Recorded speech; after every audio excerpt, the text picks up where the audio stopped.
ഈശോ മിശിഹായിൽ ഏറ്റവും സ്നേഹിക്കപ്പെടുന്നവരെ, ഈശോയുമായുള്ള വ്യക്തിപരമായിട്ടുള്ള ബന്ധത്തിൽ എപ്പോഴും നിലനിൽക്കുവാൻ നിങ്ങൾ ഓരോരുത്തരെയും അനുഗ്രഹിക്കട്ടെ എന്ന് പ്രാർത്ഥിക്കുന്നു.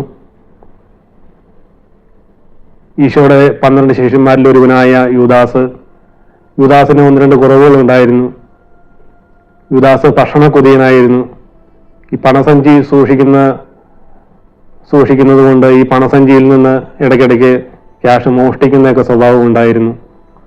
അതുകൊണ്ട് മറ്റു ശിഷ്യന്മാര് യൂദാസിനെ കളിയാക്കുകയും പരിഹസിക്കുകയും ഒക്കെ ചെയ്യുമ്പോൾ ഈശോ യൂദാസിനെ ചേർത്ത് പിടിക്കും. ഈശോ യൂദാസിനെ ഒത്തിരി സ്നേഹിക്കുമായിരുന്നു.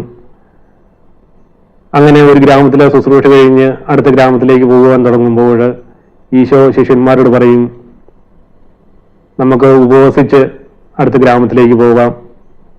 അപ്പോഴും മറ്റു ശിഷ്യന്മാരെല്ലാവരും സന്തോഷത്തോടു കൂടി അത് സ്വീകരിക്കുമ്പോൾ യൂദാസിന്റെ മുഖത്ത് മാത്രം ദുഃഖമാകും. അപ്പോൾ ഈശോ യൂദാസിനോട് ചോദിക്കും, യൂദാസെ, നമുക്ക് ഉപവസിച്ച് ഇങ്ങോട്ട് പോയാലോ എന്ന് ചോദിക്കുമ്പോൾ യൂദാസ് പറയും, ഈശോയെ അങ്ങ് ഉപവസിച്ച് പോകുമ്പോൾ എനിക്കെങ്ങനെ ഉപവസിക്കാതിരിക്കും, അതുകൊണ്ട് ഞാനും ഉപവസിച്ച് വരാമെന്ന് പറയുമ്പോൾ ഈശോ ഹൃദയത്തിൽ കാണുന്നത് യൂദാസിന്റെ വസ്ത്രത്തിന്റെ ഇടയിൽ സൂക്ഷിച്ചിരിക്കുന്ന ഭക്ഷണപ്പൊതികളാണ്. അങ്ങനെ അടുത്തുള്ള ഗ്രാമത്തിലേക്ക് യാത്ര ചെയ്യുമ്പോൾ യൂദാസ് ശിഷ്യന്മാർ കാണാതെ ഇടയ്ക്കിടയ്ക്ക് ഭക്ഷണം എടുത്തു കഴിക്കും. എന്നാൽ ഈശോ ഇതെല്ലാം അറിയുന്നുണ്ടായിരുന്നു. അങ്ങനെ അടുത്ത ഗ്രാമത്തിലെത്തി ഈശോ ശിഷ്യന്മാരോട് ചോദിക്കും, യാത്ര എങ്ങനെയുണ്ടായിരുന്നു? അപ്പോൾ ശിഷ്യന്മാർ പറയും, ഈശോ ഇത്രയും ദൂരം നടന്നതല്ലേ, ചെറിയ ക്ഷീണമൊക്കെ ഉണ്ടായി എന്ന് പറയുമ്പോൾ യൂദാസ് ഈശോയോട് പറയും, ഇനി ഒരു സ്റ്റെപ്പ് പോലും മുൻപോട്ട് പോകാൻ സാധിക്കുന്നില്ല, കാരണം ഇത്രയും നേരം ഭക്ഷണം കഴിക്കാതെ വന്നതുകൊണ്ട് ഞാനിപ്പം തളർന്നു വീഴും എന്നൊക്കെ പറയുമ്പോൾ ഈശോ യൂദാസിനോട് പറയും, യൂദാസെ, നിനക്ക് എന്തെങ്കിലും വിഷമങ്ങളോ വേദനകളോ ഒക്കെ ഉള്ളപ്പോൾ നീ അതെന്നോട് തുറന്നു പറയണം, ഒരു കാര്യം പോലും മറച്ചു വെക്കല്ല് എന്ന് പറയുമ്പോൾ യൂദാസ് ഈശോയോട് പറയും, ഈശോയെ, അങ്ങോട്ട് ഞാൻ ഒരു കാര്യം പോലും മറച്ചു വെക്കുന്നില്ല, അങ്ങോട്ട് എല്ലാ കാര്യങ്ങളും ഞാൻ പറയുന്നുണ്ടെന്ന് പറയുമ്പോൾ ഈശോ യൂദാസിനെ ഓർത്ത് ദുഃഖിക്കുന്നുണ്ട്. കാരണം ഈ യൂദാസ് പലപ്പോഴും ഈശോയോട് നുണയാണ് പറയുന്നത്.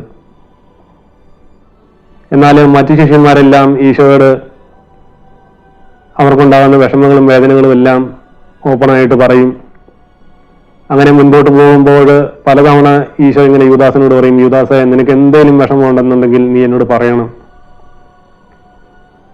കാരണം ഈശോ ഹൃദയത്തിൽ കണ്ടുകൊണ്ടിരുന്നത് 30 വെള്ളിക്കാശിന് ഒറ്റിക്കൊടുക്കുന്ന യൂദാസിനെയായിരുന്നു.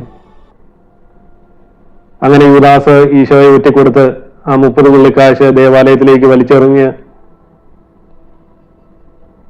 കിട്ടിത്തൂങ്ങിച്ചാകുന്ന യൂദാസിനെ നമ്മൾ സുവിശേഷത്തിൽ വായിക്കുന്നുണ്ട്. എന്നാൽ 3 തവണ തള്ളിപ്പറഞ്ഞ പത്രോസ് ലീഹ ഈശോയോട് തെറ്റുപറ്റി എന്ന് പറയുമ്പോൾ ചേർത്ത് പിടിക്കുന്ന പത്രോസ് ലീഹായെയും നമ്മൾ സുവിശേഷത്തിൽ വായിക്കുന്നുണ്ട്.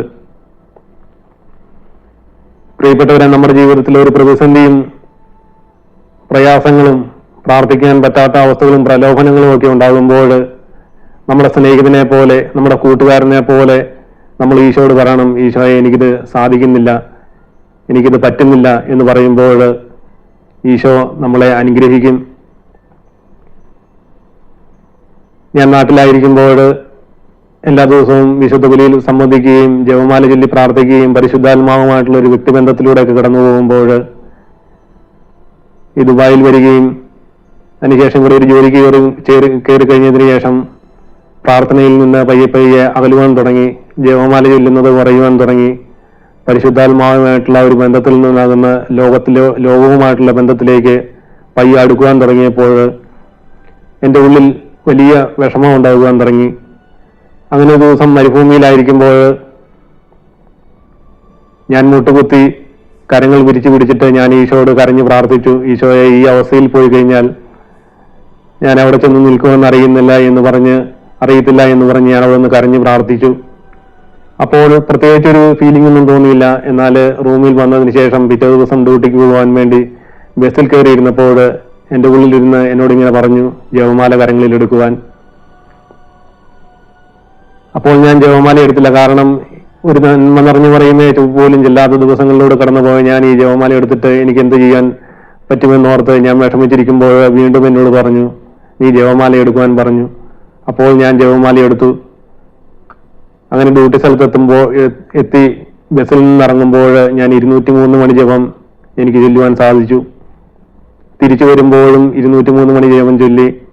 അതിനുശേഷം ഇന്നുവരെ 10 ജപമാലയിൽ കുറയാതെ എല്ലാ ദിവസവും ജപമാല ചൊല്ലുവാൻ സാധിക്കുന്നുണ്ട്.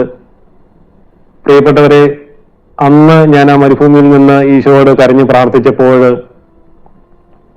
എൻ്റെ വേദനകളും വിഷമങ്ങളും ഞാൻ ഈശോയോട് പങ്കുവെച്ചപ്പോൾ, ഈശോ എൻ്റെ ഈ പ്രാർത്ഥിക്കാൻ പറ്റാത്ത അവസ്ഥയിൽ, അല്ല ഈ ലോകത്തിലോട്ട് പോകുന്ന ഈ അവസ്ഥയിൽ നിന്ന് എനിക്ക് വിടുതൽ തന്ന് ഈശോ എന്നെ ചേർത്ത് പിടിച്ചു. പ്രിയപ്പെട്ടവരെ, ഇന്ന് ഈ കാലഘട്ടത്തിൽ നമ്മൾ വചനമൊക്കെ എഴുതി നമ്മുടെ ഉള്ളിൽ വസിക്കുന്ന ഈശോയിൽ നിന്ന് ഒരു അകലം പാലിച്ചാണ് നമ്മളിപ്പോൾ മുമ്പോട്ട് പോയിക്കൊണ്ടിരിക്കുന്നത്. നമ്മുടെ ഹൃദയത്തിൽ വസിക്കുന്ന ഈശോയോടൊന്ന് കൂട്ടുകാരനെ പോലെ സംസാരിക്കുവാനും, ഹൃദയത്തിൽ വസിക്കുന്ന ഈശോയോടൊത്ത് നമ്മൾ ഒരു യാത്ര ചെയ്യുമ്പോൾ നമ്മുടെ ആത്മീയ ജീവിതത്തിലും ഭൗതിക ജീവിതത്തിലും ആ യേശുവിന്റെ സാന്നിധ്യം എപ്പോഴും അനുഭവിക്കുവാനൊക്കെ നമുക്ക് സാധിക്കും. എൻ്റെ ഒരു സ്നേഹിതനുണ്ട്. ഈ സ്നേഹിതൻ എല്ലാ ദിവസവും വിശുദ്ധ ബലിയിൽ പങ്കെടുത്തതിന് ശേഷം പള്ളിക്ക് പുറത്തിറങ്ങി കഴിയുമ്പോൾ ഈ സ്നേഹിതൻ പറയും, ഈശോയെ ബൈക്കിലോട്ട് കയറിക്കോ, ഇപ്പം നമുക്ക് വീട്ടിലേക്ക് പോകാം.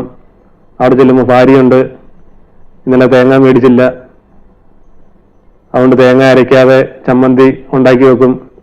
അവിടെ ചെല്ലുമ്പം പറയും, നിങ്ങൾ എന്നാ മനുഷ്യ ഇന്നലെ തേങ്ങ മേടിച്ചുകൊണ്ട് വരാതിരുന്നത്, അതുകൊണ്ട് ഈ കറി കൂട്ടിയാൽ മതി എന്നൊക്കെ പറയും. ഈശോ അതെല്ലാം കേട്ടോണമെന്നും പറഞ്ഞ് ഈശോയും കൂട്ടിക്കൊണ്ട് വീട്ടിലേക്ക് ചെല്ലും.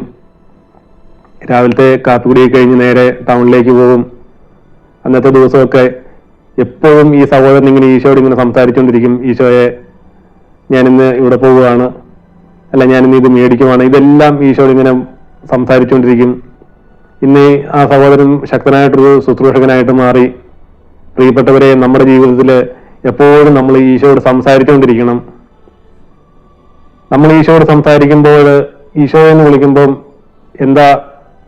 എന്നാടാ എന്ന് വിളിച്ചു ചോദിക്കുന്ന, തിരിച്ച് മറുപടി വരുന്ന ആ ഒരു വ്യക്തിബന്ധത്തിൽ നമ്മൾ മുൻപോട്ട് പോകണം. പ്രിയപ്പെട്ടവരെ, ഇന്ന് ഈ കാലഘട്ടത്തിൽ ഈശോയിൽ നിന്ന് അകന്ന് നമ്മൾ യാത്ര ചെയ്യാതെ, അല്ല വചനമൊക്കെ എഴുതി നമ്മൾ ഒരു നിവേദനം സമർപ്പിക്കുന്ന രീതിയിൽ പോകാതെ, നമ്മുടെ ഹൃദയത്തിലുള്ള ഈശോയോട് എപ്പോഴും സംസാരിച്ചുകൊണ്ട് നമ്മുടെ ആത്മീയ ജീവിതത്തിലും ഭൗതിക ജീവിതത്തിലും ആ ഈശോയുടെ സാന്നിധ്യം അനുഭവിച്ചുകൊണ്ട് മുൻപോട്ട് പോകുവാൻ നിങ്ങൾ ഓരോരുത്തരെയും ഈശോ അനുഗ്രഹിക്കട്ടെ എന്ന് പ്രാർത്ഥിക്കുന്നു. പരിശുദ്ധ അമ്മയുടെയും മിഖായേൽ ദൂതന്റെയും സംരക്ഷണം എപ്പോഴും നിങ്ങളുടെ കൂടെ ഉണ്ടായിരിക്കട്ടെ. Hallelujah, praise the Lord, Ave Maria.